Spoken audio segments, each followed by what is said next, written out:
Far Khodri, langsung dari kota yang penuh cinta, kotanya Maulana Jalaluddin Rumi, kota Konya di Turki. Alhamdulillah kita pada saat ini bertemu lagi walaupun di dunia maya. Nanti insya Allah warga NU dunia akan bertemu di dunia nyata. Waduh, amin ya. Para pendengar radio PCN Turki dimanapun berada, sebagaimana yang telah kita telah di publish di dunia maya, di sosial media, di Twitter, di Facebook, di website resmi PCN Turki, bahwa pada kali ini, pada hari ini, Ahad tanggal 4 Januari, kita akan mengadakan bincang online warga NU dunia. Pada kajian kita, pada bincang kita kali ini, kita akan mengangkat sebuah tema yang serius dan santai. Yang pertama adalah mencari corak Islam Nusantara, nanti yang akan disampaikan oleh Mas Zaki dari Berlin, dan juga ada ini tips yang bagus juga, berburu beasiswa sekolah luar negeri, akan disampaikan oleh Mas Arif Mutakin dari Belanda. Oke, para pendengar radio PCN Turki dimanapun berada, ini sudah ada 1375 message. Waduh, ini kok katanya belum mulai ini. Agar tidak memakan banyak waktu, di sini sudah ada Mas Bernardo J. Sujipto yang akan memandu kajian kita, bincang online kita kali ini. Mas BJ, saya persilahkan Mas BJ. Terima kasih. Assalamualaikum warahmatullahi wabarakatuh. Selamat sore waktu Indonesia bagian barat dan bagian timur, bagian tengah juga. Dan selamat siang, ya, menuju siang, ini jam 11 di Turki. Terima kasih, alhamdulillahirabbil alamin, wassalatu wassalamu ala asyrofil anbiya wal mursalin sayyidina Muhammad wa ala alihi washabbihi wasallam. Kita patut bersyukur atas waktu yang telah diberikan, dan kita bisa bersua kembali di bincang-bincang online bersama warga NU dunia, yang kali ini akan mengudara dari Turki bersama teman-teman NU di Jerman, di Berlin, yaitu Mas Zaki, dan juga di Belanda Mas Arif Mutakin. Ini tamu yang sangat spesial bagi kita semua, khususnya bagi teman-teman PCNU Turki, sudah punya kesempatan untuk bisa ngobrol.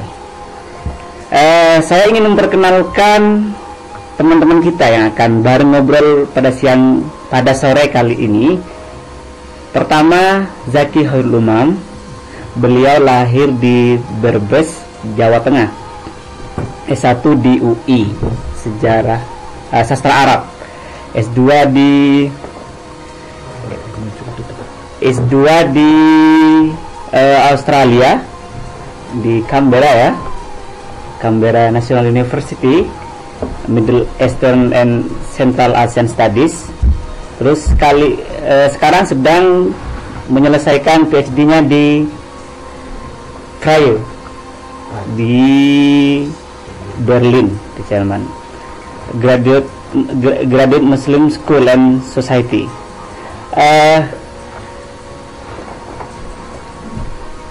Universitas Freie University. Oke.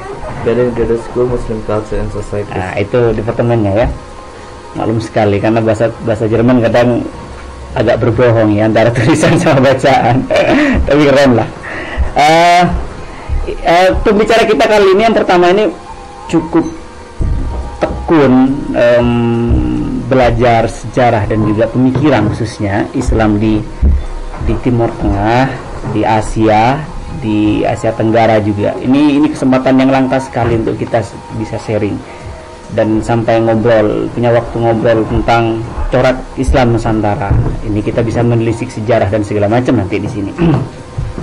Terus beliau ini juga banyak menulis, khususnya artikel-artikel pada masa masih kuliah dan sekarang sudah punya buku.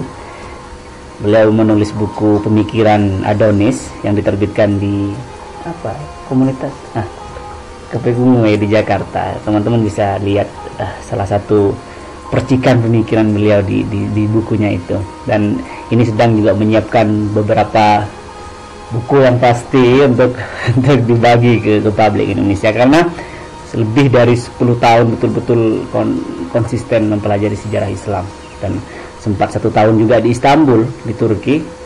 Dia tidak kemana-mana, hanya menjadi kutu buku di perpustakaan klasik, koleksi-koleksi klasik di Istanbul. Ini luar biasa, kita punya waktu di sini. Terus yang kedua, kita punya tamu dari Belanda, kelahiran Madiun, Jawa Timur. Sama juga S1 di UI ya, Iya. di jurusan ekonomi, Teknik industri. teknik industri. Terus kemudian melanjutkan S2 di Prancis, di Toulouse School of Economics di Prancis, dapat beasiswa dari Eiffel Scholarship. Iya, benar. Itu beasiswa dari Kementerian Luar Negeri Prancis. Betul sekali. Terus kemudian sedang melanjutkan S3 di apa? Di Maastricht University. Maastricht University. Ini beasiswa dari LPDP. Beliau juga pernah mengabdi di Indonesia mengajar, berkarya di sana bersama tim-tim yang lain. Tentu teman-teman yang mau belajar dari pengalaman beliau tentang beasiswa, pengalaman-pengalaman di luar negeri, terus kemudian trik mendapatkan beasiswa dan bagaimana mempertanggungjawabkan beasiswa, ini insya Allah sosok yang tepat untuk kita ngobrol. Yang pertama, saya langsung kasih ke Mas Zaki dulu ini untuk bisa untuk mengobrol tentang corak Islam Nusantara. Kita ini aja saling ngobrol kayak talk show aja ya, biar ini. Terima kasih. Udah siap ya? Siap. Oke, silahkan. Terima kasih Bung Bija. Assalamualaikum warahmatullahi wabarakatuh. Waalaikumsalam. Para pendengar Radio PCNU Turki, terutama teman-teman di Turki dan juga di seluruh dunia, dan teman-teman di Belanda, di Berlin, juga di Jakarta spesifiknya. Kali ini seperti yang dibincang oleh Bernardo Sujipto, moderator kita kali ini yang sangat ganteng, kita akan membahas tentang bagaimana sih sebetulnya corak Islam Indonesia. Kalau kita ketahui belakangan bahwa Islam Indonesia itu semacam sebuah Islam yang spesifik lokal, dibentuk dan dikembangkan oleh orang-orang di Indonesia dan secara umum di Nusantara. Tetapi kalau kita melihat tentu saja proses pembentukannya, kita tidak bisa menafikan bahwa asal muasal atau the origins of Nusantara Islam, atau lebih spesifiknya Indonesian Islam, kita tidak bisa menafikan bahwa kita harus memahami sejarah global dari perkembangan Islam di Indonesia. Nah, untuk memahami ini, kita tahu bahwa tahapan Islamisasi di Nusantara yang kita namai sesuai dengan geografi Eropa sekarang sebagai Asia Tenggara itu belum begitu jelas. Nah, tentu saja beberapa perkiraan ilmiah misalnya sudah banyak dikemukakan abad ke-8, abad ke-12, hingga abad ketika Wali Songo menyebarkan Islam mulai dari abad 15 di Jawa. Dan kita mengetahui juga di Sumatera ada Aceh dan lain sebagainya. Nah, walaupun misalkan kita ketahui dari sejarah yang ditulis oleh Ibn Battuta atau Tomé Pires misalkan dari Imperium Portugis, tetapi kita belum menemukan bukti yang cukup kuat untuk menelisik abad-abad sebelum abad ke-16. Nah, saya kira ketika kita membaca banyak sumber di perpustakaan di Timur Tengah, orang banyak merujuk misalkan perpustakaan katakanlah di Kairo ataupun di Mekah dan Madinah, tapi juga di Istanbul ternyata banyak sekali sumber-sumber yang menarik tentang bagaimana ulama-ulama Nusantara berguru kepada ulama Timur Tengah, dan bagaimana ulama Timur Tengah menuliskan karya-karya mereka dan kemudian disimpan di perpustakaan Istanbul. Itu juga menjadi sebuah sejarah yang unik tersendiri. Nah, pembahasan saya dan ini menjadi inspirasi saya untuk meneliti lebih lanjut adalah bagaimana abad ke-16 dan ke-17 ini menjadi harapan besar kita tentang bukti-bukti tertulis atau textual evidence tentang corak pemikiran keagamaan yang berpengaruh pada kehidupan ataupun gaya keberislaman kita hingga hari ini, katakanlah secara mainstream. Dan saya kira ini menjadi semacam sebuah fondasi bagi tradisionalisme keagamaan kita. Nah, saya ingin membahas terutama spesifiknya pada seorang alim ataupun seorang sarjana, seorang sufi besar di Madinah bernama Imam Ahmad Al-Qusasi. Nama lengkapnya adalah Ahmad bin Muhammad Ad-Dajjani Al-Qusasi. Al-Qusasi itu sebetulnya nama yang populer. Kemudian dia juga dinamai sebagai Sofiyuddin. Nah, sebetulnya dalam kitab yang ditulis oleh Ar-Rihlah Al-Ayyasiyah dari seorang penyair juga seorang sarjana dari Maroko, ketika mengunjungi Hijaz, Mekah, Madinah, kemudian bertemu juga dengan Syekh Al-Qusasi. Nama yang populer sebelum Sofiyuddin adalah Syihabuddin, tetapi di kitabnya dijudul saya ini orang yang tawadu, rendah hati, dan juga mempunyai keinginan yang tinggi pada ilmu keagamaan. Tidaklah elok kalau saya dinamakan Syihabuddin. Nah, saya tidak mengerti kenapa Imam Qusasi ini tidak menginginkan Syihabuddin yang dia sebut sebagai congkak dan sombong. Mungkin ada figur dalam sejarah semasanya yang bernama Syihabuddin, dan kemudian beliau menolak untuk dinamai Syihabuddin, maka beliau memilih nama Sofiyuddin.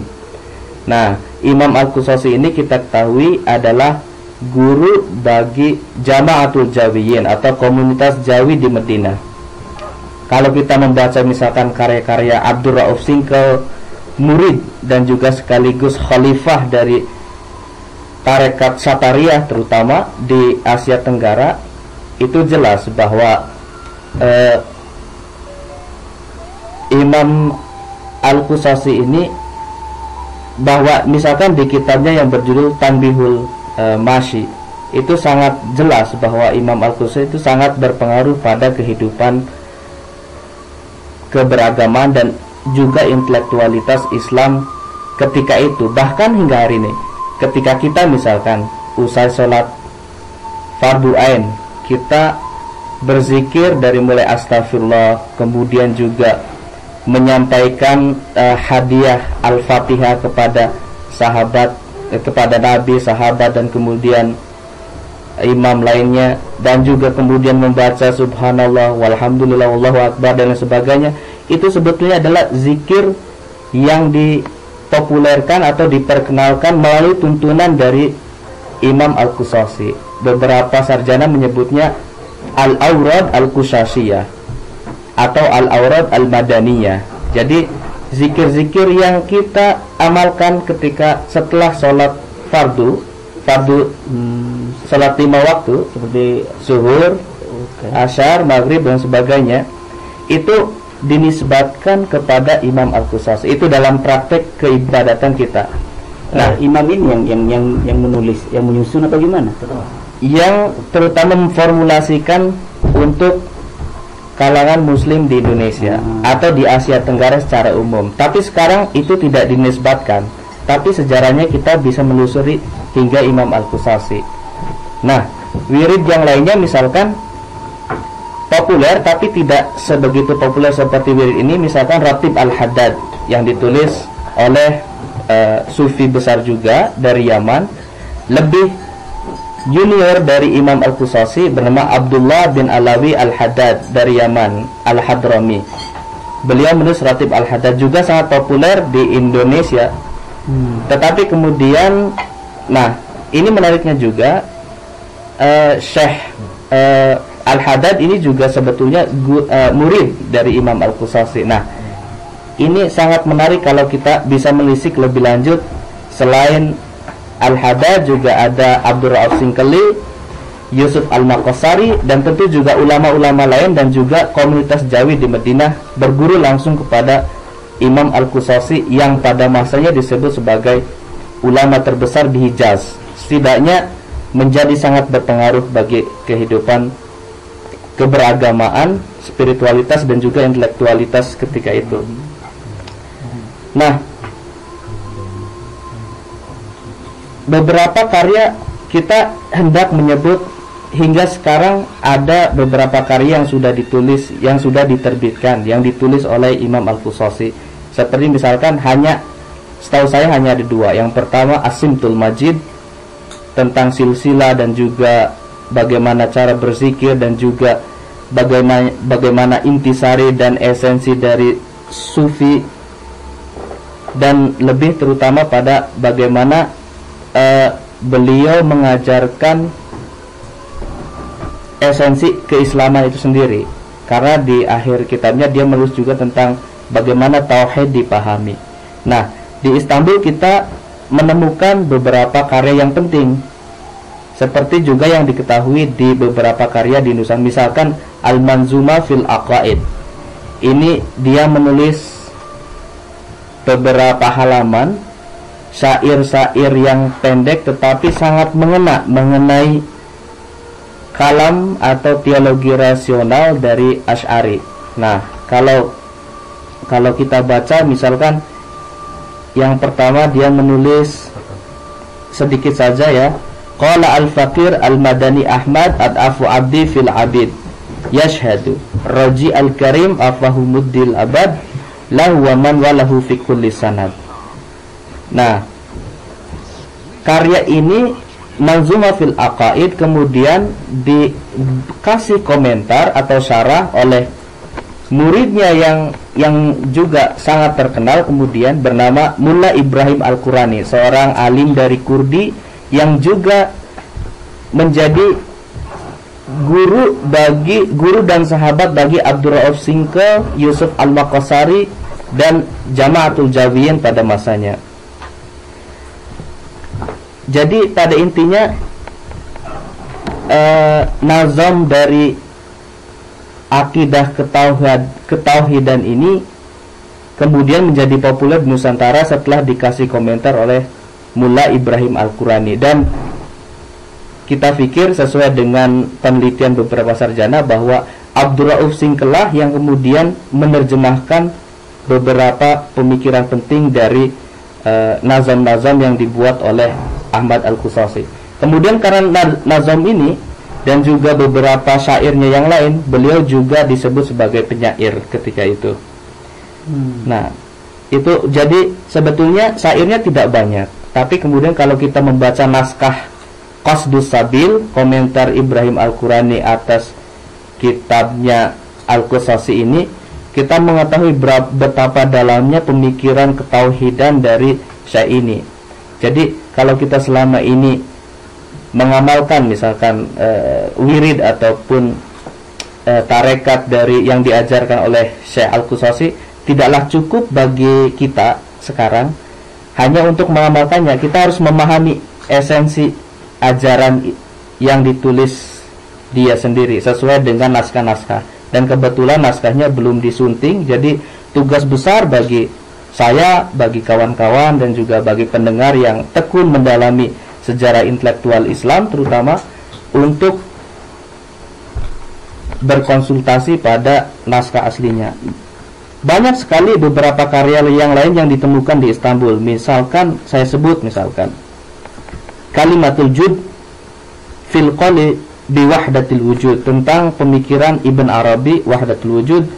Dan kemudian contoh lainnya misalkan Al-Ifadah bima baina ikhtiyarillah wal iradah, juga tentang kalam. Al-Intisar li Imamil Haramain fi raddi man sana alaih. Terus kemudian Al-Ijabah bihalil abwabil arba'ah. Al-Miqyas fi nail ma'rifatil urfa billahil aqyas. Dan kemudian ada komentar juga tentang Imam Al-Ghazali, Risalah fi idahi qalil Ghazali laysa fil imkani abda. Dan masih banyak karya-karya lainnya. Ulama menyebut beberapa di tabaqat ataupun kamus bibliografis beliau menulis kurang lebih 50-an. Wah, banyak juga ya. Banyak. Terus karya-karya yang disebutkan oleh Mas Zaki tadi gimana sejauh ini di Nusantara? Jadi akan dibaca kira-kira? Yang sampai di Nusantara kita ketahui yang sangat populer yang seperti kita sebut tadi As-Simtul Majid.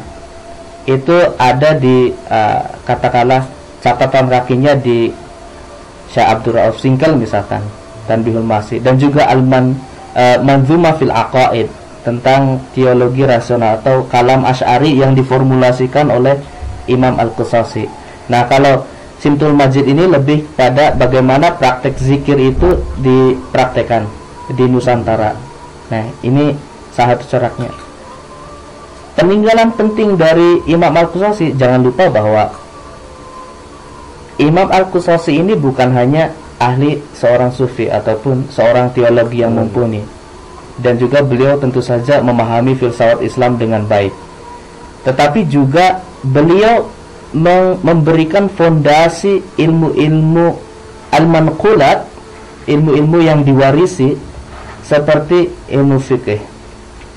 Dalam spesifik ke Nusantara beliau memberikan Syafi'i misalkan, walaupun beliau sendiri memberikan fatwa bermazhab Maliki. Terus kemudian yang kedua, jangan lupa beliau juga adalah muhaddis, alim ahli hadis yang sangat disegani dan menjadi seorang otoritas tentang ilmu-ilmu hadis pada zamannya.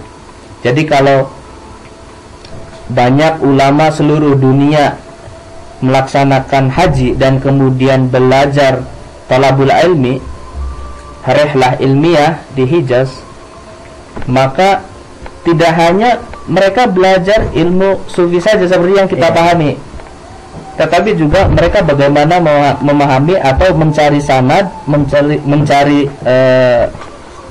sandaran otoritas dari keilmuan yang sangat tradisional seperti fikih dan hadis itu.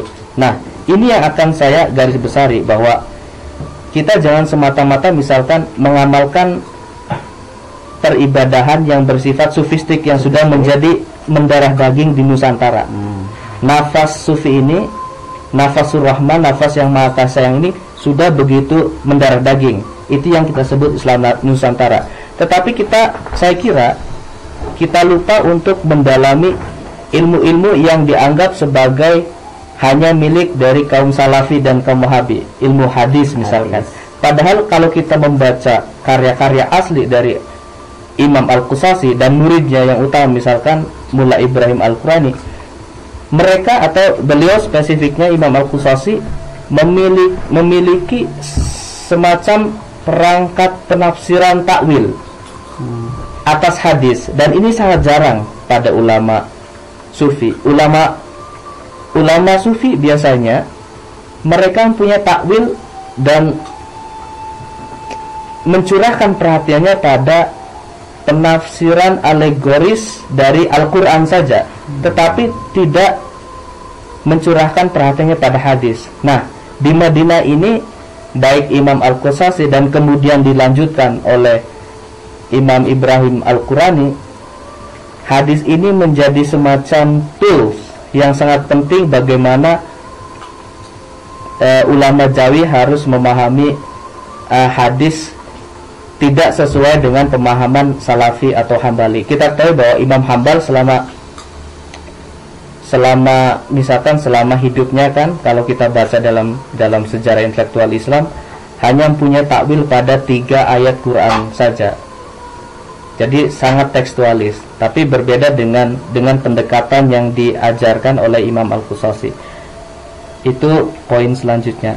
Nah, kita mencoba fokus ke Nusantara ini.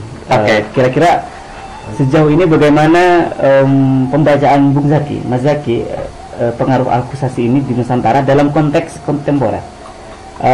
Apa yang bisa dispesifikasi dari jejak untuk mencari corak Islam Nusantara sejauh ini?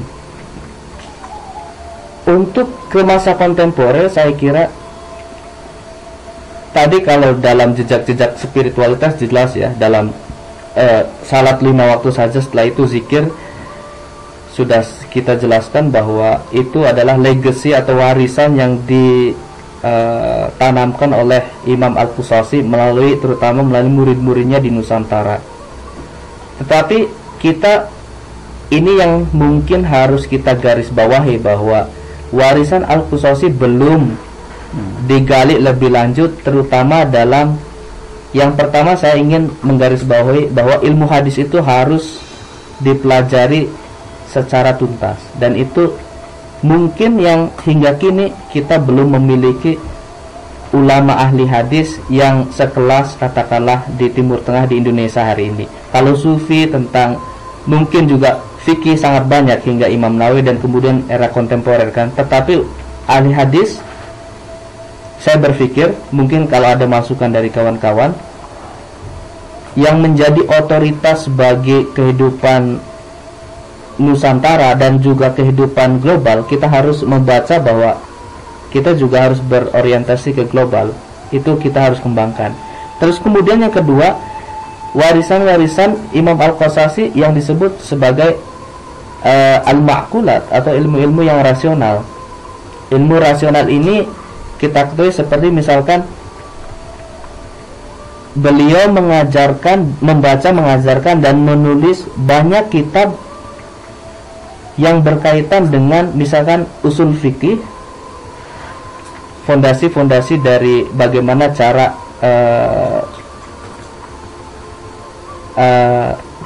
memberikan hukum-hukum Islam ataupun ya the basic principle. Dan kemudian yang kedua juga yang kita sebut tadi adalah kalam, teologi rasional, dan yang ketiga adalah falsafah atau filsafat Islam. Nah, kita ketahui misalkan apa yang ditulis oleh beberapa muridnya, kita ketahui bahwa misalnya saya baca di sini bahwa Al-Qasasi ini misalnya selain beliau mengajarkan banyak buku-buku filsafat sufisme dari Jawahir Khamsah dari karangan seorang pemikir India misalkan Uwais Gwaliari yang juga apa istilahnya dibaca oleh Abdul Rauf Singkeli, juga beliau mengajarkan misalkan falsafah secara umum. Misalkan dia mengajarkan komentar klasik atas Tajridul I'tiqad yang dinamai Asyarhul Qadim, yaitu karangan Samsuddin Isfahani. Ini sangat penting dalam sejarah intelektual Islam pasca klasik. Pasca klasik ini setelah Baghdad runtuh, katakanlah abad ke-13, 1258 Baghdad runtuh, dan kemudian era Islam klasik disebut Parsarjana berakhir, dan kemudian kita menapak ke pasca klasik. Nah, kita harus menggarisbawahi bahwa dalam dunia Islam tidak dikenal dengan medieval era, era pertengahan. Era pertengahan itu hanya sebutan orang Eropa yang sangat gelap. Mereka tidak mempunyai semacam kehidupan yang bergairah, kehidupan intelektual yang bergairah. Nah, itu yang pertama. Kemudian yang berikutnya, contoh berikutnya adalah beliau juga mengajarkan komentar atas kitab Al-Kashaf, terus komentar atas Mukhtasar Al-Muntaha, dan juga kemudian adalah komentar Nasiruddin Tusi atas kitab Ibn Sina, Al-Isyarat wa Tanbihat. Dan ini yang sangat sedikit kita pelajari, bagaimana warisan-warisan Imam Al-Qasasi dari ulama-ulama ini, baik itu Ibn Sina ataupun yang komentator dari Ibn Sina yang juga seorang ilmuwan ternama dari Persia, Nasiruddin Tusi, itu kita harus pahami. Jadi sebagai seorang pewaris ataupun sebagai katakanlah Muslim Nusantara yang mewarisi dari pemikiran dan spiritualitas Imam Al-Qasasi, kita juga harus memahami dari sejarah panjang ini. Nah, berikutnya kemudian disebutkan juga bahwa beliau juga mengajarkan Al-Aqaid Al-Adudiyah, karangan ulama Persia juga, Aduddin Al-Iji, dan kemudian karangan dari muhakkik, imam besar, pemikir besar dari Syiraz, dari Persia, yaitu Jalaluddin Dawani, yang sangat berpengaruh juga pada abad ke-17 di Madinah, bernama Risalatuz Zahra. Masih banyak sekali, dan jangan lupa bidang sains juga ada. Jadi Imam Al-Qasasi mengajarkan misalkan Tahrirul Iqlidis, yaitu komentar atas astronomi Euclid, warisan Yunani yang dikomentari oleh Nasiruddin Tusi, dan kemudian juga dikembangkan lebih lanjut oleh Al-Qusji. Ali Al-Qusji ini adalah alim yang besar dari Samarkand dan juga pernah tinggal di bawah patronase Sultan Fatih Mehmed abad ke-15, dan Imam Al-Qusasi juga mengajarkan hal ini. Nah, jadi secara singkat banyak sekali ya. Ini hanya beberapa contoh yang saya sebutkan. Jadi saya ingin menggarisbawahi bahwa mencari corak Islam Nusantara adalah kita tidak pernah mengenal sesuatu yang finish, sesuatu yang tetap tentang Islam Nusantara. Karena apa yang kita warisi tentang Islam Nusantara, katakanlah dari Syekh Abdul Rauf Singkel, Syekh Yusuf Al-Maqasari, kemudian sampai Syekh Saleh Darat, Syekh Imam Nawawi dan sebagainya, kita belum memahami kesarjanaan mereka secara utuh, baik itu al-manqulat, ilmu-ilmu yang diwariskan seperti fikih, hadis dan sebagainya, ataupun lebih terutama kita belum mewarisi ilmu al-maqulat yang disebut sebagai ilmu-ilmu rasional, lebih spesifiknya seperti kalam, Asy'ari, Maturidi dan sebagainya, dan juga falsafah secara umum. Nah, ini sangat penting. Imam Al-Qusasi menggarisbawahi bahwa menguasai antara kutub ini, kutub ilmu ini dan kutub ilmu itu seimbang, itu harus ditekankan. Kita paham bahwa misalkan perdebatan intelektual di Aceh awal abad 17 antara Hamzah Fansuri, Samsudin Sumatrai misalkan, dan kemudian Imam Nuruddin Aramiri dari India datang, dan konon beliau membakar buku-buku Hamzah Fansuri dan kemudian Sumatrani karena mereka terlalu mengajarkan hakikat sementara syariatnya ada. Nah, ketika itu Abdul Rauf Singkel masih kecil, jadi beliau juga muridnya Aramiri, Abdul Rauf Singkel ini. Tapi kemudian beliau tidak puas, datanglah haji ke Mekah dan kemudian di Madinah selama 20 tahun belajar kepada Imam Al-Qusasi selama 20 tahun. Dan ini juga menandaskan bahwa Imam Al-Qusasi memberikan solusi formula-formula keberagamaan yang sangat, menurut saya sangat filosofis. Bagaimana menyeimbangkan antara syariat dan hakikat. Dan kalau kita membaca hakikat ini bukan hanya melalui pengamalan sufi amali, tetapi juga melalui penalaran rasional. Ini yang belum kita pelajari secara utuh dan kita harus membaca naskah-naskahnya. Mungkin itu yang perlu saya sampaikan. Ya, terima kasih Mas Zaki ya. Panjang tapi dengan bobot. Ini luar biasa. Selanjutnya teman-teman, kami persilahkan untuk interaksi. Bisa tanya langsung di via Facebook ke PCNU Turki, atau juga bisa di Skype. Kita live Skype juga bisa ya, kalau memang langsung dari teman-teman di Indonesia atau dimanapun Anda berada, untuk bisa interaksi dengan Mas Zaki di sini, bisa langsung via Skype. Dipersilakan. Ini ada pertanyaan pertama Mas Zaki. Silakan. Dari Taufik dari Bursa, ini sama-sama di Turki ini rupanya. Tamam. Nasılsın? Ini udah pakai bahasa planet ini. Mas Zaki, saya mau tanya, bagaimana kita tahu bahwa sebagaimana kita tahu hubungan intelektual ulama Nusantara tidak pernah lepas kaitannya dengan ulama-ulama Timur Tengah. Hanya saja ulama-ulama Timur Tengah ini kebanyakan dari daerah Arab, Mesir, Yaman dan lain-lain. Akan tetapi untuk Turki sendiri, Turki secara geografis, ini bukan Utsmani maksudnya, saya belum menemukan sanad ilmu antara Turki sama Indonesia. Pada masa pemerintahan Iskandar Muda Aceh misalnya, ada seorang tokoh bernama Fairuz al-Baghdadi yang turut mensiarkan Islam di Aceh. Nah, lagi-lagi ini dari Baghdad, ya, bukan Turki lagi, ya, maksudnya dari waktu itu masih Utsmani. Pertanyaannya, adakah hubungan sanad ulama antara Turki dan Indonesia? Silakan. Terima kasih Bung Taufik. Pertanyaan sangat menarik dan juga mungkin jadi topik disertasi ya, itu sangat panjang sekali. Itu jelas ada. Kalau abad misalnya zaman Wali Songo jelas ada dari Syekh Ibrahim As-Samarqandi yang disebut di Nusantara sebagai Asmarakandi.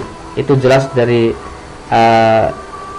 maksudnya dari Samarkand, itu di luar dari Arab, tetapi konteks politik dari Imperium Timuri dan kemudian awal Utsmani jelas memberikan semacam pengaruh pada intelektualitas dari Syekh ini, walaupun beliau besar memang di Nusantara. Tetapi kalau kita lihat misalkan setelah Syekh Fairuz Al-Baghdadi, jangan lupa bahwa di Nusantara, di Aceh itu ada Syekh Dawud Ar-Rumi. Syekh Dawud Ar-Rumi ini belajar langsung kepada Syekh Abdul Rauf Al-Singkeli. Jadi jangan salah, misalkan tidak semua misalkan ulama dari ini spesifik Turki, karena namanya Dawud Ar-Rumi. Rumi ini mengacu ke Turki, dari Anatolia lebih spesifik. Dia belajar langsung dari Syekh Abdul Rauf Singkeli dan kemudian mengajarkan di sana ajaran-ajaran yang sudah dikembangkan oleh gurunya. Nah, kalau kita mau menelisik misalkan guru-guru ataupun transmisi pengetahuan dari Turki ke Indonesia, kita tidak harus terbatas pada Turki secara teritorial atau Turki secara misalkan orang Turki keturunan Turki modern maksudnya. Turki modern, Anatolia misalkan, karena ini adalah semacam apa istilahnya, keterbatasan dari imajinasi kita, karena dulu yang disebut dengan Daulah Utsmaniyah itu dari Aljazair hingga Yaman Selatan, walaupun kemudian hubungannya itu jelas sampai ke Indian Ocean, Samudra Hindia, yang disebut dengan Muhitul Hind, Samudra Hindia.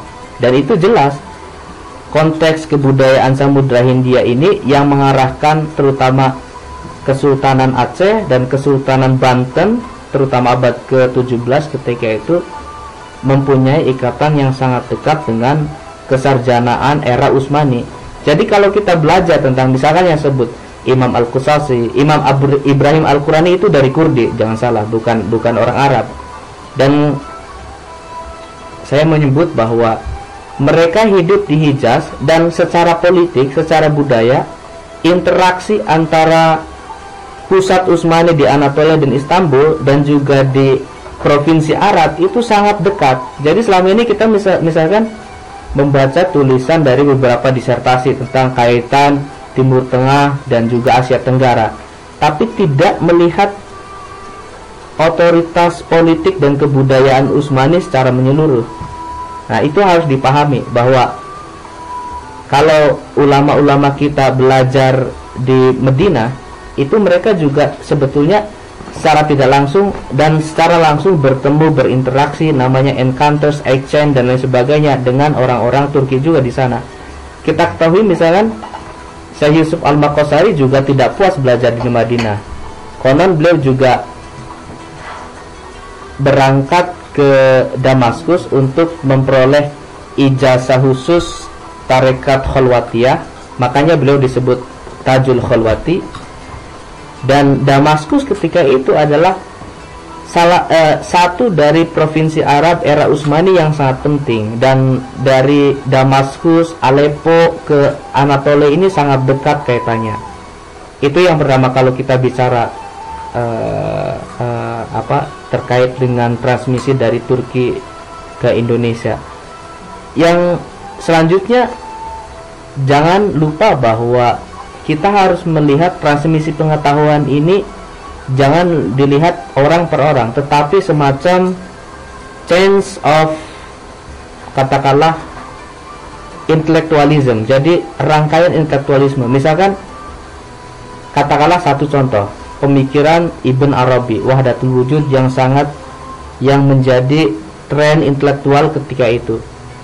Jangan lupa bahwa era Utsmani awal yang disebut dengan Ottoman State kata abad 15, Mullah Fanari misalkan.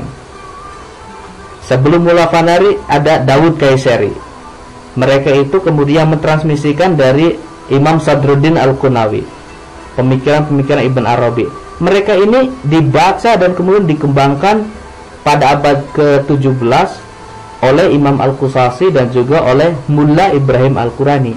Melalui mereka berdua, keulamaan orang Turki ini itu dibaca, ditransmisikan ke Nusantara. Nah, jadi pada intinya kita jangan membatasi bahwa hubungan Turki Indonesia itu melalui perspektif nation state seperti sekarang ini, tapi melalui sejarah global yang bersifat luas dan juga katakanlah lintas abad. Hanya saja perlu di garis bawahi, saya tidak ingin mengeneralisasi bahwa hubungan ataupun pengaruh dari Timur Tengah ke Nusantara itu bersifat linear, tidak seperti itu. Tetapi mesti ada deviasi dan juga rute yang kita tidak bisa pahami, tidak paralel. Intinya seperti itu. Kita bisa membahas abad 17, 18 sampai 19 misalnya, tapi waktu tidak memungkinkan bagi kita. Udah.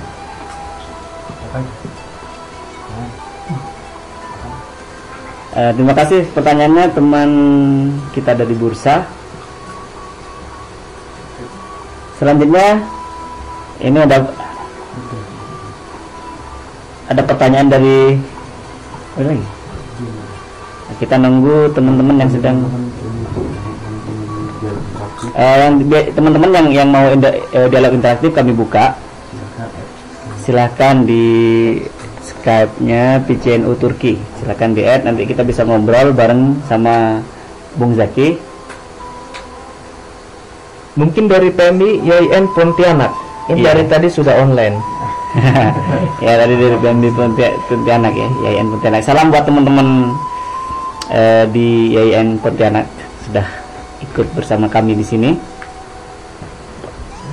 Ada ini mungkin sekarang ini kan yang silakan ini lagi ada tamu memang di ini untuk menghangatkan diskusi sepertinya sambil nungguin beberapa catatan dari teman-teman di Indonesia dan juga di dimanapun berada. Assalamualaikum Pak Yai Zaki dan Bung Bernardo. Waalaikumsalam.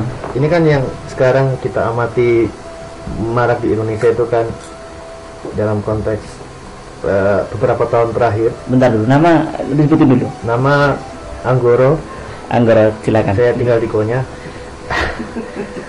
Jadi beberapa tahun terakhir kan marak radikalisme dan kemudian wacana tentang Salafi dan wacana Salafi, kemudian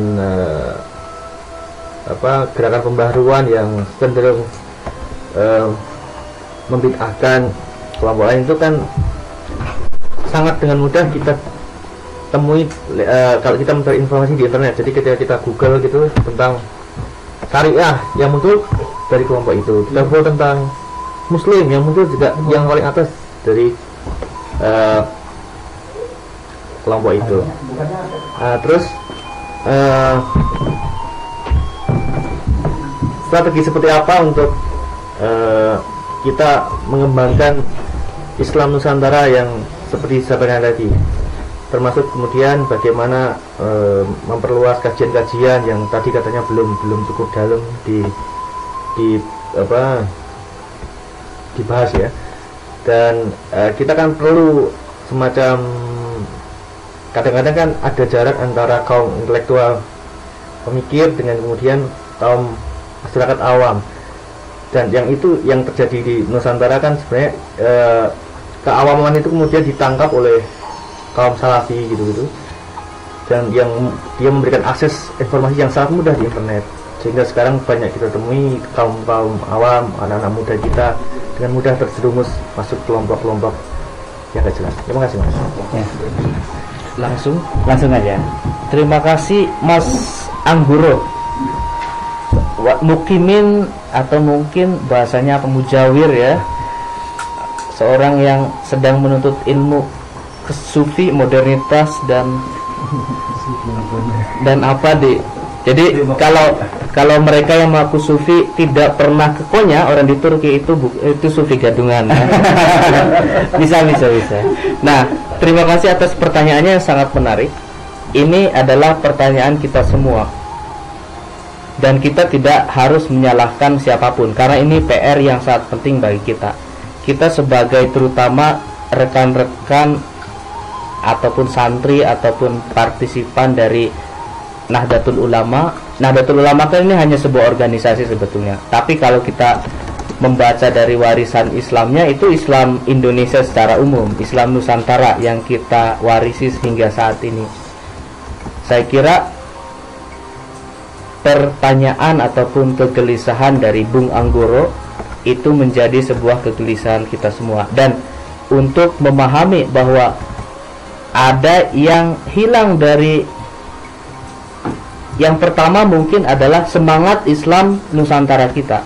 Tentu saja yang pertama, selain kita harus memahami dari kesarjanaan yang saya kira paripurna ya, baik itu ulama-ulama ataupun guru dari ulama Nusantara di Timur Tengah, di Mekah, Madinah, Yaman, dan juga di India, jangan lupa di Kairo juga, itu harus dipahami.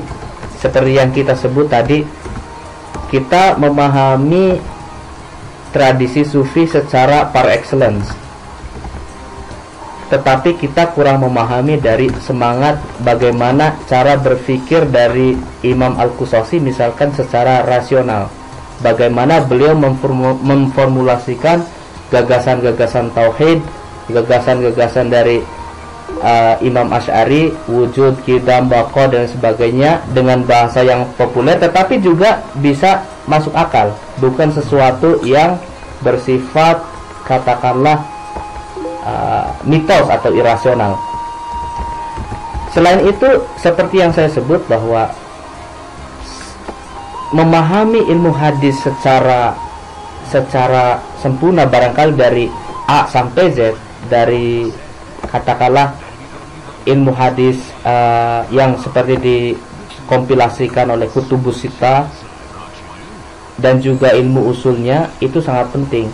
Nah, saya ingin menggarisbawahi bahwa apa yang diteladankan oleh Syekh Ahmad Al-Qushazi yang disebut Imam Sofiyuddin ini, beliau tidak hanya mempelajari dan mengajarkan dan juga mewariskan kitab-kitab hadis yang kanonik saja, Kutubus Sittah, tetapi banyak kitab hadis lainnya yang kita tidak ketahui ataupun jarang dipelajari oleh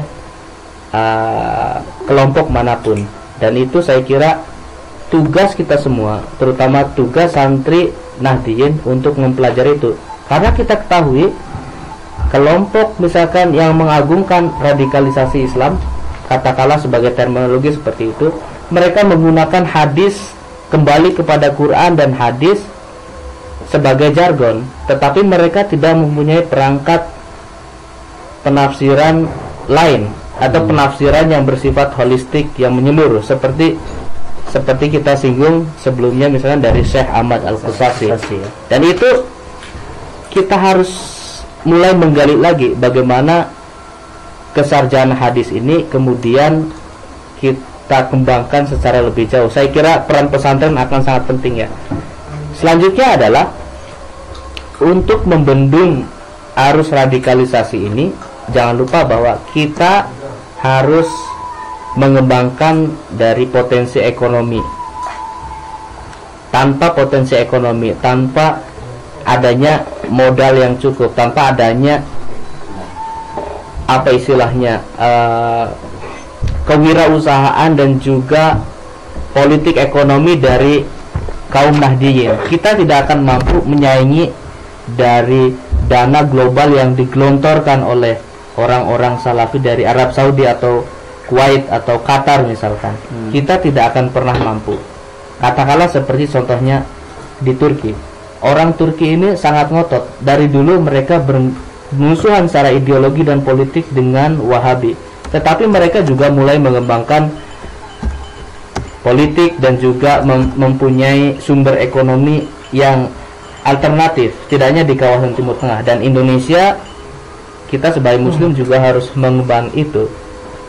Bagaimanapun kita hebatnya menguasai A sampai Z tanpa diiringi dengan pembangunan ekonomi, dalam hal ini sektor-sektor yang dulu diajarkan oleh ulama kita, Nahdlatul Tujar, sebelum NU berdiri, itu harus dikembangkan lagi. Itu saya kira dua elemen. Menarik sekali ya. Ini jawaban dari Mas Zaki untuk Bung Agung. Ini selanjutnya ada Skype dari teman di Gipsy ya. Ini mau tanya langsung katanya. Silahkan sebutkan nama dan alamat. Halo, Assalamualaikum warahmatullahi wabarakatuh. Waalaikumsalam warahmatullahi wabarakatuh.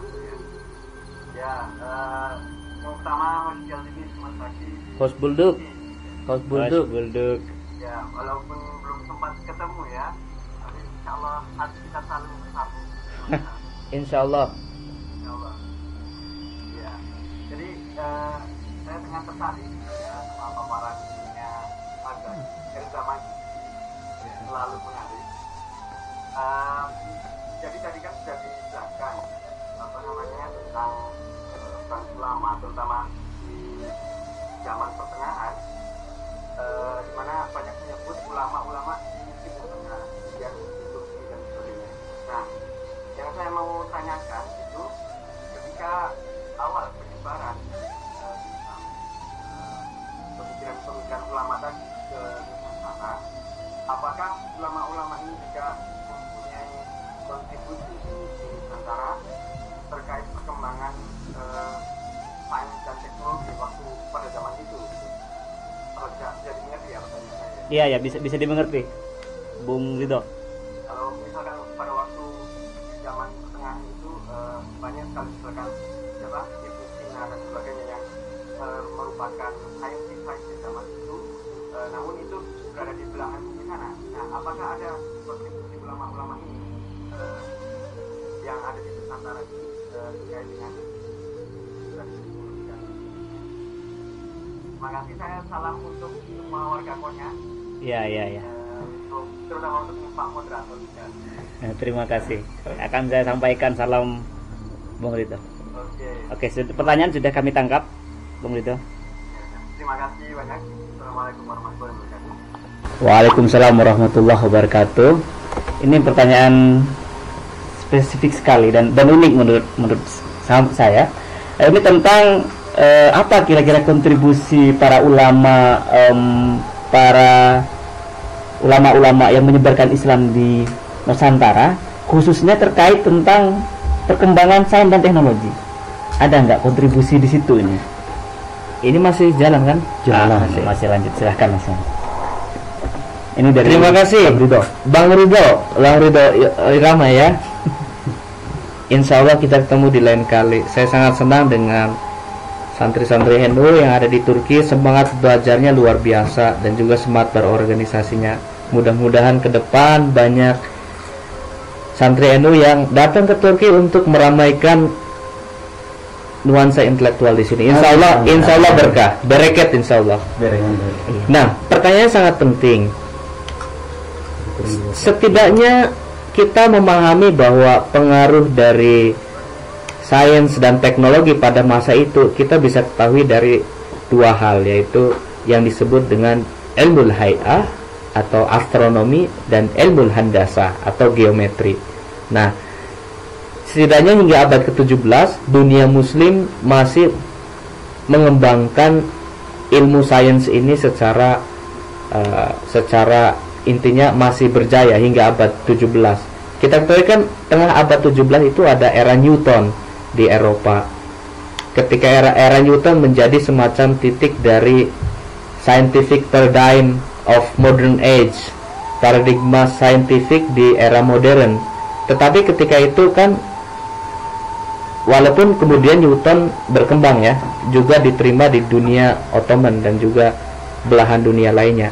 Tapi saya ingin menegaskan bahwa setidaknya hingga abad 17 dua keilmuan ini, astronomi dan juga geometri, hay'ah dan handasa ini juga ditransmisikan pengetahuannya ke Nusantara. Tentu saja kalau misalkan NU punya semacam perangkat kitab-kitab falak dan juga bagaimana menentukan Ramadan, menentukan satu Syawal dan sebagainya, itu tidak lepas dari keilmuan tradisional yang dulu dimiliki oleh dunia muslim. Walaupun perkembangannya tentu kita harus kembangkan. Namun sayangnya dalam hal-hal yang bersifat misalkan falsafah, dan juga yang seperti kita sebut tadi, kita misalkan Ibn Sina, falsafah secara umum, ataupun sains yang dikembangkan oleh Nasiruddin Tusi, Ali Al-Qusji At-Turki As-Samarqandi, kemudian Miriam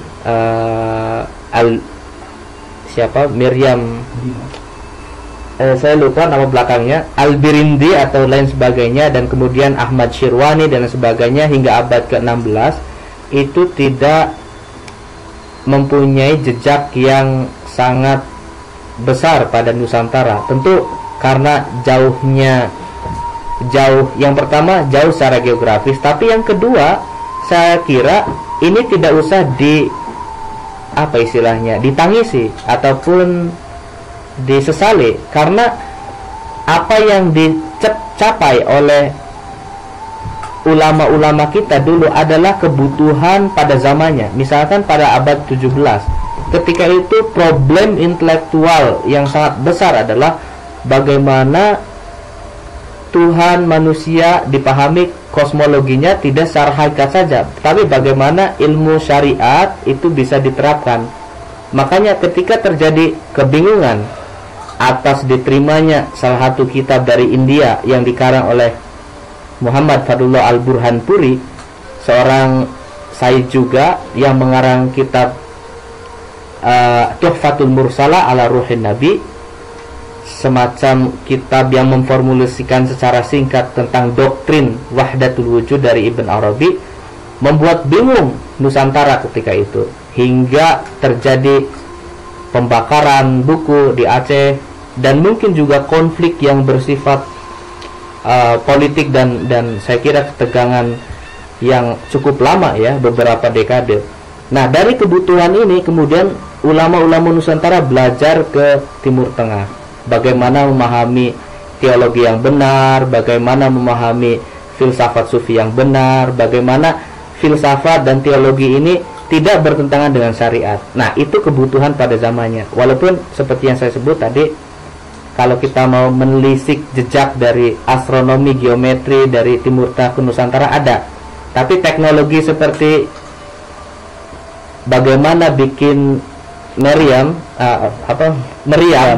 seperti yang dibuat oleh dinasti Utsmani, dinasti Mughal, dinasti Safawi, itu teknologinya tidak ditransfer. Walaupun meriam itu sendiri ditransfer oleh Utsmani berupa barang, material abad ke-16, tapi teknologinya tidak, sayang sekali.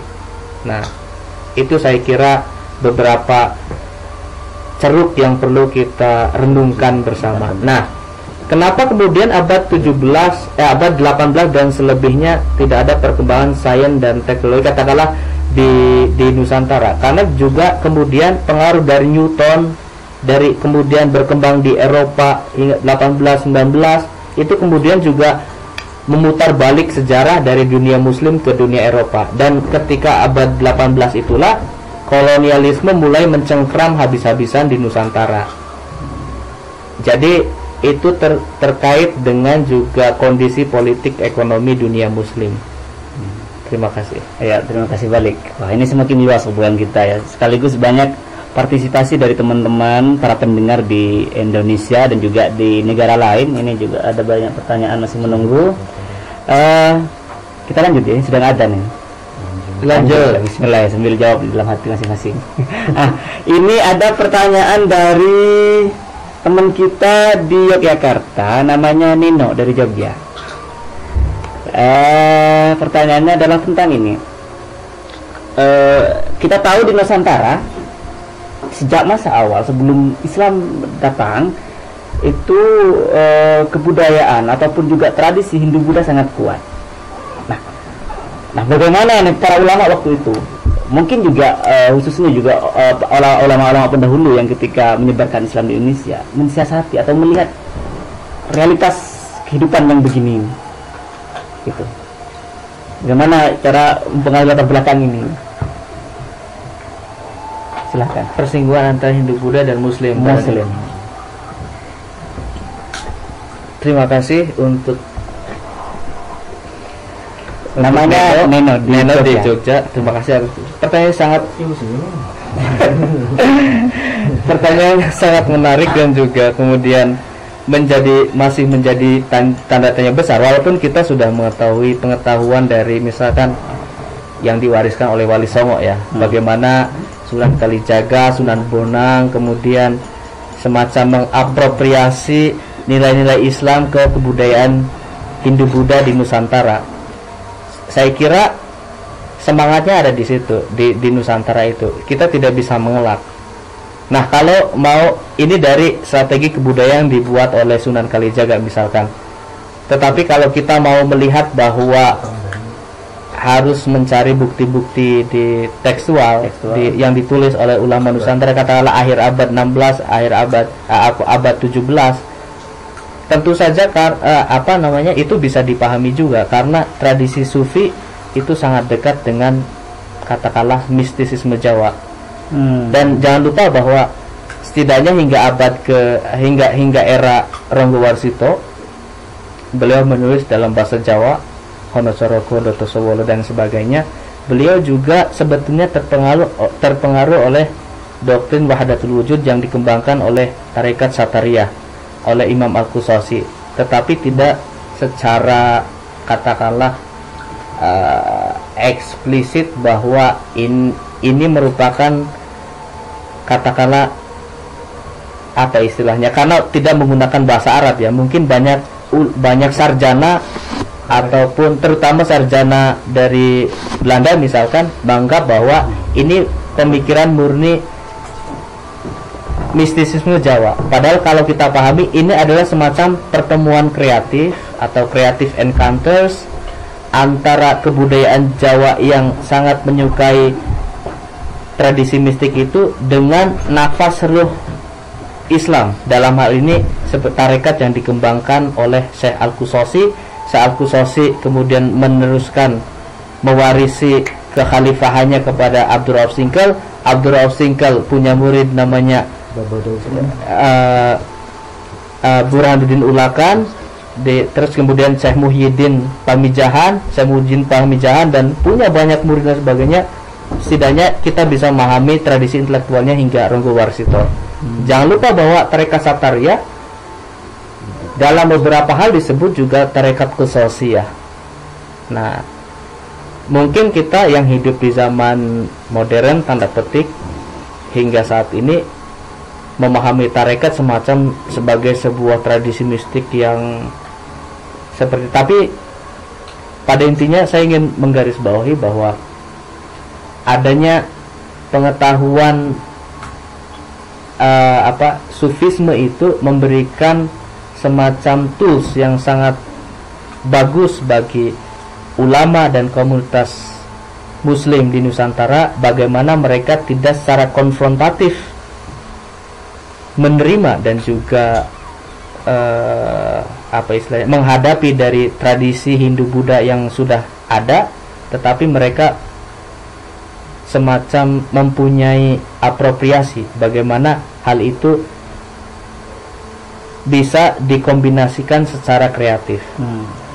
Itu juga harus kita pahami bahwa kemudian ulama yang mengembangkan tradisi ini itu bukan ulama ahli syariat saja. Mereka menolak misalnya tradisi sufi, tapi juga misalkan kita contoh interaksi culture abad 16-17 itu juga sangat erat kaitannya dengan India dan Nusantara. Misalkan Syekh Nuruddin Araniri dari India ke Nusantara, dan juga jangan lupa bahwa tidak hanya Nusantara tapi juga yang disebut komunitas muslim Arakan di Myanmar sekarang itu sangat mempunyai pengaruh India Persia yang masih mempunyai tradisi mistik, kultur spiritualitas itu memberikan semacam perkembangan kehidupan keberagamaan lebih lanjut yang tidak bisa mengikis lokalitas dari tradisi Hindu-Buddha yang sudah berkembang. Dan kita ketahui mungkin secara bahasa bisa ditelisik, bahasa Sanskrit, bahasa Hindu, tapi kemudian juga bahasa Persia, bahasa para ulama yang juga ikut menyebarkan Islam, terutama sebelum abad 17, itu juga antara Persia dan Sanskrit itu satu rumpun. Jadi ada banyak persamaan mungkin secara semiotik. Bukan, misalkan dalam bahasa Persia kita sebut yek itu untuk eka, terus do untuk dwi, untuk pans untuk 5, misalkan bahasa Sanskritnya panca dan sebagainya. Mungkin ini secara semiotik juga menjadi semacam wilayah yang perlu ditelisik lebih lanjut. Menjadi tanda-tanda banyak faktor yang harus kita pahami. Mungkin seperti itu. Iya. Terima kasih Mas Zaki udah menjawab ini pertanyaan dari Neno di Jogja. Semakin powerful nih ternyata jawabannya. Dan bentar, saya perlu ini menelisik tentang tadi menyebutkan ada keterkaitan atau mungkin semacam inspirasi dari Ronggo Warsito, karya Ronggo Warsito terhadap ini apa? Waktu itu wujudnya Safari ya. Ada bukti nggak yang bisa disampaikan ke publik di Indonesia ini? Saya membaca ini penelitian ini lebih spesifik dan lebih dalam oleh Profesor Nancy Florida di Michigan. Jadi itu sudah terbit buku itu atau gimana? Sepertinya belum, tapi mungkin ada beberapa di bukunya yang kita harus tunggu mungkin untuk penelitian lebih lanjut. Dan kita itu juga menjadi informasi terbaru buat kita. Dan juga jangan lupa bahwa tidak serta-merta bahwa kesarjanaan yang ditulis dalam bahasa Jawa itu semacam ini murni katakanlah sinkretik Jawa. Dan ini bukan Islam, katakanlah seperti itu. Barangkali yang diungkapkan oleh Ronggo Warsito sebetulnya mewakili zamannya terhadap mistisisme atau sufisme lebih tepatnya. Kalau mistisisme beda ya sebetulnya. Sufisme Islam itu sendiri. Karena dikotomi antara Islam, abangan dan juga santri abangan maksud saya itu tidak menjadi mewakili semacam Muslim Nusantara, tetapi kita harus memahami kompleksitas bagaimana terbentuknya Ronggo Warsito di Kesultanan Surakarta ketika itu. Iya, ini tentu menjadi karya yang menarik untuk ditunggu. Ya, jelas. Ini akan jadi informasi buat filosof, sejarawan juga di sastrawan, Indonesia, termasuk juga sastrawan, karena Ronggo Warsito juga nggak bisa lepas dari konteks itu. Ini terima kasih sekali buat Bung Zaki sudah mengeksplor begitu jauh ya topik kita yang sejatinya cuma tentang corak Nusantara yang kemudian sangat luas sampai ke ngomongin tentang sains dan teknologi. Di samping itu juga teman-teman, ini ada pertanyaan, mungkin ini jadi pertanyaan terakhir ya. Iya, karena sangat waktunya banyak. Karena bentar lagi kita punya obrolan tambahan ini. Puncaknya. Ini saya juga antar. Ini juga sebagian yang ditunggu oleh teman-teman dimanapun pendengar dimanapun berada tentang Gaiswa nanti ngobrol pengalaman dan segala macam. Ini pertanyaan terakhir dari saudara Sohib Sifatar ya, dari Belanda ya. Dari Belanda, dia dosen di Institut Pertanian Bogor dan PhD student di University of Amsterdam. Oke. Nah, ini pertanyaannya ada saya bacakan ya. Assalamualaikum warahmatullahi wabarakatuh. Sangat menarik mengikuti materi yang disampaikan Mas Zaki. Saya penasaran mengenai transmisi pengetahuan dan otoritas keagamaan yang membentuk Islam Nusantara. Saya penasaran apakah ada arus balik dalam transmisi ini, yakni yang berasal dan dikontribusikan dari wilayah Nusantara ke belahan dunia lain. Katakanlah seperti yang diperankan oleh Syekh Yusuf Al-Makassari di Afrika Selatan. Terima kasih. Ini sebentuk sejauh mana Nusantara menjajah gitu daripada kutip. Terima kasih Mas Sahib Sifatar dari Belanda ya. Mudah-mudahan kita bisa ketemu Januari insyaallah di Den Haag atau Amsterdam. Ya sebetulnya tidak sengaja juga, misalkan yang di perjalanan global dari Syekh Yusuf Al-Makassari juga tidak terlepas dari konteks mencengkramnya kekuasaan Belanda dan Syekh Yusuf harus eksil kan, pertama ke Thailand, ke Sri Lanka, dan kemudian harus ke South Africa hingga dikubur di sana. Itu juga tidak terlepas dari konteks politik. Kalau mau disebut transmisi pengetahuan arus balik, nah ini juga harus dipahami. Arus balik kalau menurut Pram adalah arus kemunduran. Tapi menurut mungkin saya pahami arus balik di sini barangkali bagaimana ulama Nusantara mungkin menyebarkan dan berpengaruh pemikirannya ke belahan dunia lain.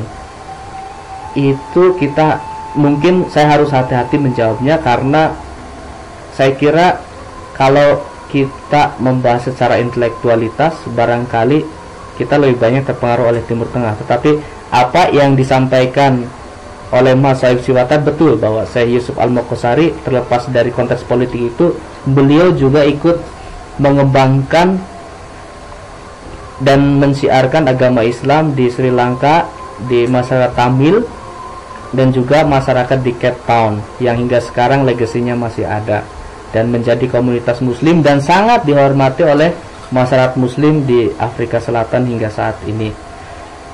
Dan jangan lupa bahwa Syekh Yusuf Al-Maqashari juga menulis beberapa karyanya di Samudra Hindia ini, di Sri Lanka, di Thailand dan juga di Afrika Selatan. Dan itu menjadi tanda penting bahwa dimanapun kita berada, entah itu di Belanda, entah itu di Turki, menjadi ibrah bagi kita, entah itu di Amerika, di Harvard, Chicago, atau di Berlin, di Paris dan lain sebagainya, kita tidak berhenti untuk menuliskan karya-karya intelektual kita. Syukur-syukur bisa mensiarkan dan bisa berpengaruh bagi masyarakat setempat.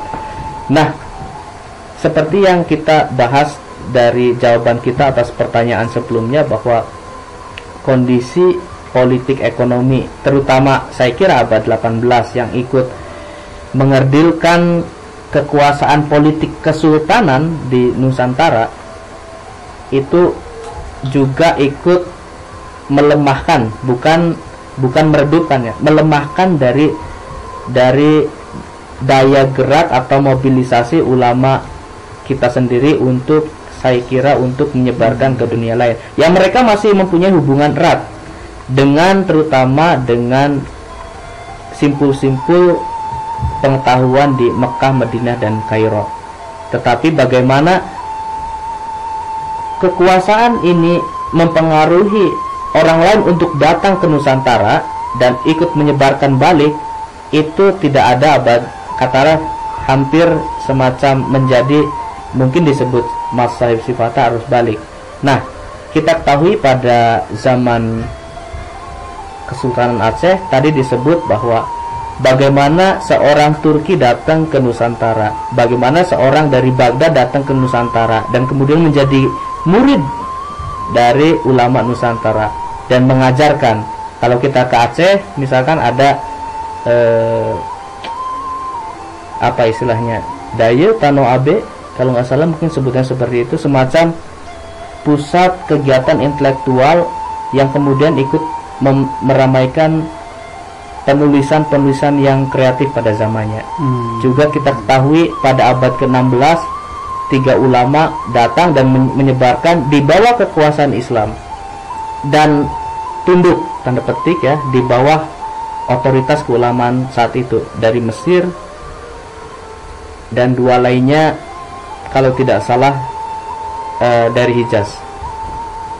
Dan kemudian kita ketahui contoh yang paling par excellence dari Kesultanan Aceh awal abad ke-17 misalkan Syekh Nuruddin Araniri. Bagaimana Syekh ini datang jauh, konteks itu datang jauh dari India ketika itu, datang ke Aceh untuk mengabdikan diri sebagai ulama dan belajar bahasa Melayu dan menuliskan bahasa-bahasa dengan bahasa Melayu, kemudian mengapropriasikan ilmu pengetahuan dari tradisi historiografi Persia, seperti kalau kita baca historiografi Persia misalkan yang ditulis oleh Mirhon atau Khondamir, ataupun misalkan yang ditulis sarjana sebelumnya, beliau menulis Bustanus Salatin, semacam historiografi bagaimana menulis sejarah universal. Itu yang pertama di dunia Melayu, dan beliau menulis dalam bahasa Melayu. Artinya secara politik, secara kebudayaan, Kesultanan Aceh ketika itu sangat kuat. Dan bagaimana orang asing datang dan belajar bahasa Melayu. Beliau bahasa Arab fasih karena seorang Sayyid keturunan. Bahasa Persia tentu karena beliau tinggal di tradisi Kesultanan Mughal yang berbahasa Persia. Nah, ini menjadi semacam sebetulnya inspirasi bagi kita bagaimana kita secara politik ekonomi kuat sehingga orang itu mau belajar pada kita. Betul. Dan belajar bahasa Melayu yang ketika itu bahasa Melayu menjadi semacam lingua franca, bahasa yang sama untuk dunia perdagangan dan menjadi bahasa populer bagi masyarakat Muslim. Dan orang Jawa juga pakai bahasa Melayu kan, ketika Banten, Aceh setelah Portugis dikuasai ketika Portugis menguasai Malaka 1511, kemudian kan kuat hubungan antara Aceh dan Kesultanan Banten, dan mereka menggunakan bahasa Melayu, bukan bahasa Jawa. Nah, ini yang sangat penting. Ini salah satu contoh mungkin. Iya. Gimana? Sudah selesai kira-kira. Perlu penutup mungkin? Iya. Dulu. Kasih penutup dulu. Barang ya sebentar. 1 menit. Terima kasih pada Bung Bijay, para pendengar Radio PCNU Turki, baik warga Nahdliyin ataupun Muslim lainnya ataupun non Muslim kalau ada. Terima kasih untuk mendengarkan paparan singkat kami tentang mencari corak Islam Nusantara, belajar kepada Syekh Al-Qusasi, dan kita sedikit membahas tentang beberapa hal lain yang terkait dengan bagaimana memahami Islam Nusantara. Saya atau kami di sini ingin menggarisbawahi bahwa Islam Nusantara tidak pernah selesai untuk ditafsirkan, tetapi kita mempunyai semacam presiden yang baik untuk mengembangkan, baik itu dari ulama-ulama yang kita pelajari karya-karyanya hingga hari ini dari Timur Tengah, ataupun dari ulama-ulama yang tumbuh besar di Nusantara itu sendiri. Dan tugas kita jangan lupa untuk ikut mengembangkan, dan kalau perlu menyunting, mentahqiq, dan kemudian mempublikasikan karya-karya mereka, sehingga karya ini bisa kita telaah, baik itu secara historis maupun sebetulnya untuk bekal kita mengembangkan kehidupan keberagaman kita yang lebih sejuk, bernafaskan cinta sesuai dengan tradisi Islam di Konya, tradisi Sufi, dan juga Islam yang toleran, inklusif. Tetapi Islam yang toleran ini tidak serta-merta adalah Islam yang tunduk pada kekuatan asing yang ingin menggerogoti. Maka dari itu Islam ini perlu dikembangkan juga dengan kekuatan politik dan ekonomi. Saya kira itu kesimpulan singkat kita kali ini. Semoga hadirin semua mendapatkan keberkahan hari ini dan mendapatkan rahmat dari Tuhan Yang Maha Kuasa, insya Allah. Terima kasih, alhamdulillah rabbil alamin. Luar biasa ini Mas Zaki ya, sudah mengeksplor begitu dalam legasi sejarah intelektual khususnya di antara dunia Arab ya, mungkin juga Timur Tengah khususnya dengan Nusantara. Ini luar biasa. Saya sejujurnya tidak punya catatan penutup juga ya, apa namanya, kesimpulan-kesimpulan, karena akan menyempitkan kan yang dibuka, imajinasi yang sudah dijelajahi oleh Mas Zaki. Sangat luar biasa sekali mengantarkan catatan singkat tentang Al-Qusasi ini, kemudian terkait dengan Nusantara dan segala macam jejak-jejak peradaban yang berkembang pada masanya. Teman-teman semua, para guru dan masyaikh dimanapun Anda berada, ikut live streaming ataupun ikut interaksi bersama kami yang sedang mengudara dari Konya, kotanya Jalaluddin Rumi, kota Tabrizi, dan Sadruddin Konawi juga di Konya. Yang kata teman di awal, orang yang mau ke Sufi itu harusnya datang ke Konya, nah, itu untuk ijazah. Oke. Selanjutnya kita punya acara tentang ini, ngobrol-ngobrol tentang beasiswa, tapi kita istirahat dulu ya, balang 15 menit lah untuk sholat zuhur, karena di sini sudah jam 12.23. Indonesia juga lagi sholat maghrib ya. Kita 15 menit dari sekarang kembali lagi ke channel yang sama. Selanjutnya saya pasrahkan kepada kepada Kang Cak ya, Cak Gafar sebagai operatornya. Dan dari saya ucapkan terima kasih. Wassalamualaikum warahmatullahi wabarakatuh. Sampai jumpa. Waalaikumsalam warahmatullahi wabarakatuh. Kembali lagi bersama saya Cak Gopar. Saya juga mempunyai website resmi cakgopar.com. Para pendengar radio PCNU Turki dimanapun berada, tadi itu kajian yang sangat menarik. Tentu kajian yang sesingkat itu mungkin tidak memuaskan dengan hanya mendengar bertemu di dunia maya. Baiklah para pendengar PCNU Turki dimanapun berada, karena di Turki sudah memasuki waktu sholat zuhur dan di Indonesia mungkin sudah masuk sholat maghrib. Teman-teman kita akan sholat dulu, nanti akan lanjut ke sesi berikutnya, sesi santai tapi banyak yang menarik insya Allah, yaitu bagaimana tips-tips berburu beasiswa ke luar negeri. Mudah-mudahan nanti akan berjalan lancar. Baiklah para pendengar radio PCNU Turki, ini